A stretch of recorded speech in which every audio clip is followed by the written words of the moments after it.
Fire Force Season 3, Episode 2, Prisoner. Let's see how Obi's holding up.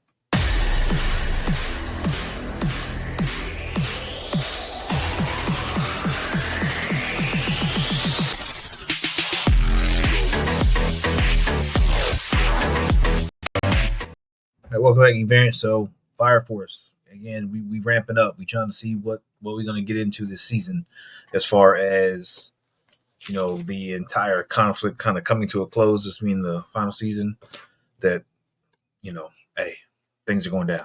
So pretty much what we get into is the gang's getting ready. They got stuff to do. They got to get in and get Obi. They got to figure out how to avoid being caught by everyone else. They are rebels. They are on the run. They have no other resources outside of what's on their backs, more or less.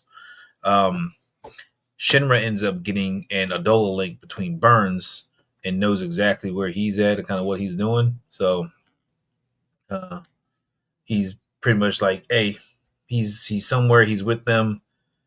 He's on whatever kick he's on. That's where we're gonna find some answers. So we end up getting a flashback real quick to the captain and lieutenant. So Obi and Hinawa are talking, and more or less their dedication to the Eighth. And this is kind of some foreshadowing for me. I don't know if Obi's going to make it out of this. I mean, I could be wrong. I don't know if Obi's going to make it out of this whole thing without some scathing injuries, or at least probably having to retire at some point. And I think Hino was probably going to take over as captain at some point. That's just my thought so far, but we'll see. As they finish the flashback, they get the rescue underway, and we see that Obi is. It sounds like he's kind of getting tortured or something like that. In a way, he is. He's actually working out because that's what he does. So he's makeshifts a workout where he's at and is trying to get some water. They're like, "Well, you chose to work out. We ain't gonna give you no water." And they're just being as cruel as they want to be. But Obi's got to keep himself busy and then shave and ready to go. And that's one of the reasons why he's able to keep up with everybody without having any powers. Because again, this man know how to scrap. So we see that the eighth jurisdiction has gone wild. Armies all over the place. They're kind of taking over everything. And the other stations are starting to notice and they're starting to question certain things. Hibana specifically gets questioned, like, you were under investigation and now the eighth is gone. You're still kind of chill and relax about it. Like, hopefully you're not still dealing with them or whatever the case would be. But we don't know where her loyalties exactly lie because, again, with her station, they get a lot of funding. The higher up stations got a lot of funding from, you know, their higher ups to do whatever they need to do as far as their research and all that kind of stuff. So allies are kind of being, brought into question. We see the seventh and the seventh Benimar, like they're just kind of wondering what's going on or how's this stuff going to turn out, what's being affected, because it's having an effect on everybody. So everybody's kind of gearing up. I think we get into that big, station versus station kind of battles where it's going to be this set of stations versus this set of stations, and everything's going to come to a head.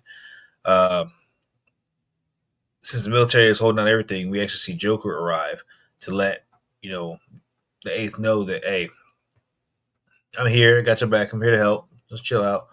You can make your choice. You want the circle of light or the circle of darkness? It's like, you want to go in the sewers? Like, I'll show you how to do what you need to do to be on the run. That's what that, and we'll figure this stuff out. So they end up taking his help, and basically they go down to his secret base, which is a not so secret base. It's lit up and everything underground, but they end up having a conversation, and that's kind of where we're getting the characters. Especially Victor, who's like, "Hey, me and Joker, we were good, but we trust you guys, and we're at help. Like, y'all don't know how to be, rebels like we do. So this is where we shine." So everybody's kind of getting on the same page now. Thanks to Henningwell, he had got a bunch of equipment, stored a bunch of equipment, I guess, or whatever. So that's why they have as much of the stuff that they have, which is whatever they can carry.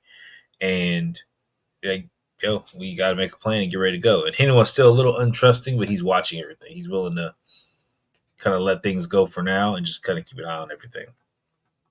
Now, Haumea and Burns are end up speaking, and Haumea is reading Burns' mind because she's like, if you weren't going to come over willingly, then I was going to brainwash you. But as she's reading his thoughts, it's where that he is completely committed and devoted to this, so that as far as him being truthful, like he's not telling any lies. There's no malice, no ill intent, or anything going on in his thoughts about this.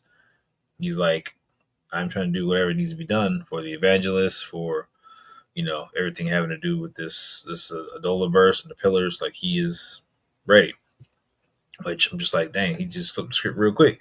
But again, he's seen some things. Literally, that's why he's only got one eye. But we end up finding out that Fuchu Penitentiary is where Obi's being held, and we end up seeing Gold, who makes her appearance with a bug and some coins, and she is taunting the bug. We've already heard a comment earlier about Obi being given a bug with that, so that seems like that's kind of what the setup's going to be. Is they're trying to set him up to go infernal, probably closer once the team shows up, and use him as a bargaining chip or whatever the case may be. So Joker and Shinra end up teaming up and like, yo, we got to go and we got to get him out now. And again, they don't know what stuff. They just know they got to get him out as soon as possible. So they head off to go get him out. And Joker, while he's talking back and forth, he's like, yeah, the pillars, they have their bodyguards, they have all this stuff. He's like, well, I'll protect you. Like, I'm here for you to do this because I've been grooming you this whole time to make sure that you are ready to be the hero that you need to be. And he's been helping him along. So it's like, that's great to see that he's been kind of helping him get, kind of get his feet wet, freaking in the hero business, and then really, set him up to excel going forward. Now he's getting ready to protect him so that he can do what he needs to do to stop all this stuff. Because he's like, you're a bright light, and Obi's a bright light too. Like, we need him. We need him around right now. The Empire needs him. So let's get to work. And that's kind of the setup for everything. They end up they're going to burst into the penitentiary and go get Obi. And Burns feels it. He's like, hey, he's here. And I think we're about to get the scrap between Burns and Shinra. And like, how well is Shinra going to be able to keep up since the last time, that he's faced off? I don't know. I'm waiting to see. Freaking like, I'm excited for this. Most of these enemies I'm excited for, but like I'm excited for this one really because Firefighters again close to my heart. So I like to see how they're going to play this out and then what the rest of the crew's going to do. So I know they got some plans in the rear to kind of help set up and support whatever's necessary. So that's about it. I didn't watch the preview trailer because again I like this stuff to be a surprise as much as possible. I do think that with this being as big of a battle as it's going to be with that, it's probably going to be spread over an episode or two, and we don't know who else is going to get involved.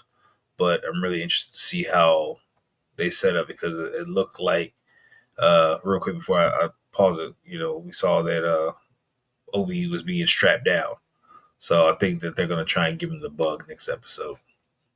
We'll see. But again, I want you to stay tuned. Make sure you hit that little red subscribe button. Again, I'm here. We're going to try and cover all this. Sorry for being a bit late today. Got a lot of stuff going on with that, but I'm so happy to cover this no matter what time of day it is or whenever I can get to it. So appreciate you guys. And as always, I'll catch you in the next one.